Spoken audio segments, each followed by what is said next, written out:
Le 31 décembre 2025, Yann LeCun quitte Meta après 12 ans.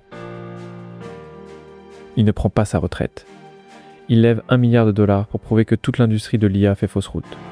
Les animaux sont incroyablement intelligents par rapport au système d'IA qu'on a aujourd'hui. Je suis professeur à NYU, New York University, depuis 23 ans. Depuis longtemps, je travaille sur la prochaine génération de systèmes d'IA qui ne fassent pas simplement de la manipulation de langage, depuis même avant que je rejoigne Meta. Quand est-ce que tu as quitté Meta ? Officiellement au 31 décembre 2025. Ok, ça t'a fait quelque chose ? C'est un peu la fin d'une époque parce que... Pour comprendre pourquoi LeCun est parti, il faut remonter à ce qu'il a construit et à ce que Meta a choisi de ne plus être.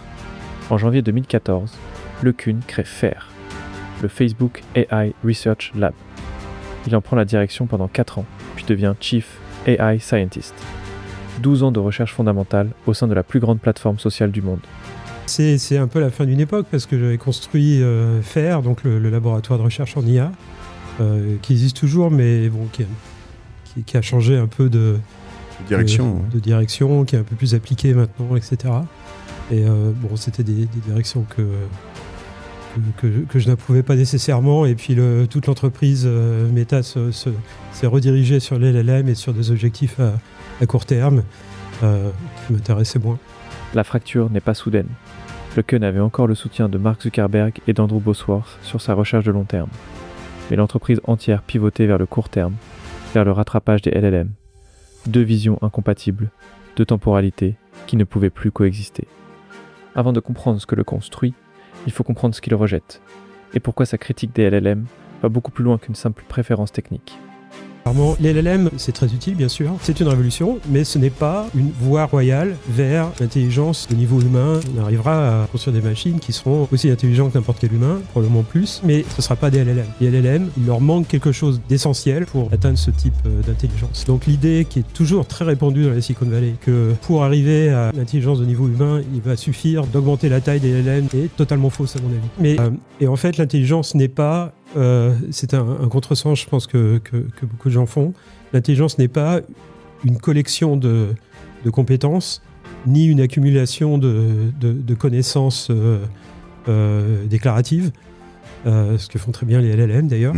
Mais c'est plutôt une capacité d'acquérir de nouvelles compétences très rapidement. Donc par exemple, un adolescent peut apprendre à conduire en quelques heures de pratique, hein. C'est extrêmement rapide. Alors qu'on a des millions d'heures de données d'entraînement de voitures avec tous les entrées de capteurs, les humains qui conduisent, etc. On devrait pouvoir entraîner un système d'IA à simplement imiter les conducteurs humains, et ça ne marche pas assez bien. C'est pas assez fiable. Donc il y a cet énorme gap entre le temps d'apprentissage des humains, des animaux d'une part, et des machines de l'autre part. D'un côté, LeCun, Yoshua Bengio et une fraction de la communauté académique. Les LLM sont des systèmes de mémoire associative très puissants, pas des systèmes intelligents. De l'autre, Demis Hassabis de Google DeepMind et OpenAI, qui soutiennent que l'AGI, l'intelligence artificielle générale, est déjà à portée de main, ou presque. Un LLM apprend à prédire le prochain mot dans une séquence de symboles discrets. C'est prodigieusement efficace pour la langue, mais fondamentalement inapte à modéliser la physique du monde réel. Un world model, lui, apprend à prédire l'état futur du monde en fonction d'une action. La décision de quitter Meta n'est pas née d'une frustration. Elle est née de résultats. Des résultats assez concrets pour justifier de créer une entreprise, mais pas encore assez rentables à court terme pour intéresser un réseau social. Trois part.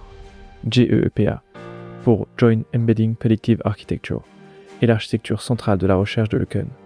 Elle apprend à modéliser le monde en s'entraînant sur des vidéos, en prédisant non pas les pixels bruts à venir, mais une représentation abstraite de l'état futur.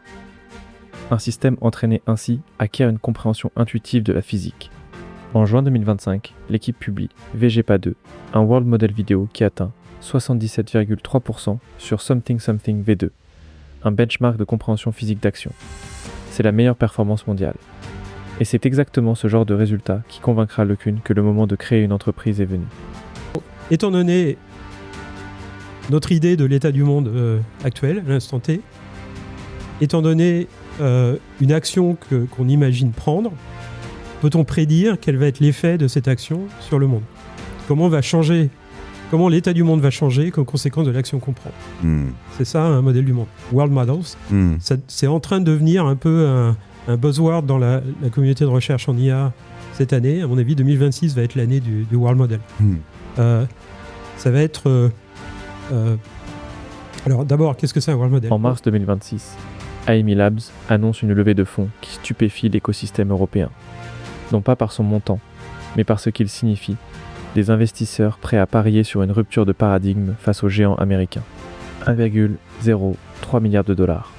C'est le montant levé par AMI Labs en seed, le plus grand seed européen de l'histoire de la tech, sur une valorisation pré-monnaie de 3,5 milliards de dollars, pour une entreprise qui n'a, à ce stade, aucun produit commercial. Pour situer, Mistral AI a levé 0,65 milliards en série C. OpenAI, lui, a levé 40 milliards en série H, soit 40 fois AMI Labs. L'écart est colossal. Mais le Kun ne se bat pas sur le terrain des LLM. Il joue notre partie.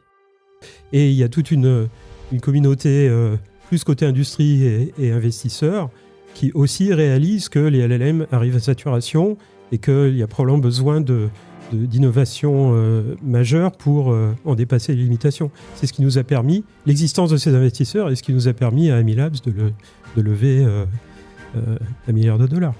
1 milliard, ce qui est le plus gros seed européen de tous les temps. Pour quelque chose qui reste quand même de l'ordre de la recherche, hein, quand même, enfin, dans une bonne partie des choses. Vous êtes sur le point de relever encore ? Non. Non ? Ok. On va attendre de produire quelque chose avant de faire une série A. Ok. Sur une valo, donc là je dis pas des choses que je sais, c'est des choses que je trouve partout, hein, en tant qu'investisseur, de 3,5 milliards pré-monnaie. Je sais pas si c'est confirmé ou pas. Mais alors c'est 3 milliards d'euros pré-monnaie. Ok, en dollars je parlais peut-être. Donc 3 milliards 5 ou 6 de dollars. Enfin, c'est une boîte française, hein, donc c'est plutôt des euros. J'allais te poser cette question. C'est une boîte française ? C'est une boîte française avec des filiales américaines, canadiennes et singapouriennes. Et donc, au total, ça fait 890 millions d'euros, donc un tout petit peu plus d'1 milliard de dollars qu'on brûle en GPU. L'architecture humaine d'AMI Labs est révélatrice. Le Kun n'est pas CEO, il se reconnaît lui-même peu doué pour le management. Il est président, chercheur. Alexandre Lebrun, qui avait vendu sa start-up à Facebook en 2015, assume la direction opérationnelle. Et les investisseurs, tout le capitalisme français de référence, de Bpifrance aux grandes familles industrielles. La vraie ambition d'AMI Labs dépasse la controverse théorique avec OpenAI. Elle touche à quelque chose que ni les LLM ni l'industrie robotique actuelle ne savent faire. Donner à une machine la capacité de comprendre et d'agir dans le monde physique.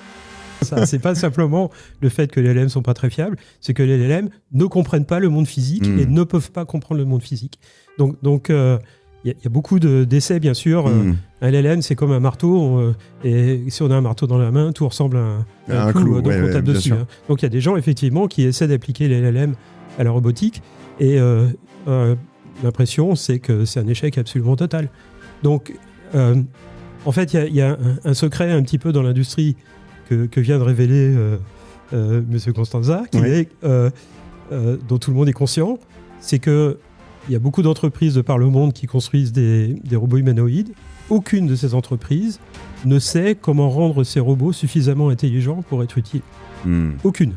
C'est-à-dire, l'IA qui va permettre aux robots humanoïdes d'être utiles, par exemple des robots domestiques ou des choses comme ça, n'existe pas encore. Et effectivement, c'est le type d'IA que AMI Labs construit. AMI Labs est une entreprise française. Ce choix n'est pas anodin. En pleine course au LLM dominé par les États-Unis, le Kun installe son siège à Paris. Non par nostalgie, mais par calcul. Les chercheurs en World Model et en apprentissage non supervisé ne se battent pas encore aux mêmes enchères que les ingénieurs LLM. L'Europe a une fenêtre.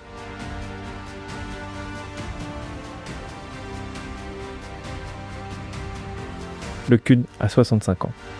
Il aurait pu prendre une chaire à NYU, écrire des livres, donner des conférences.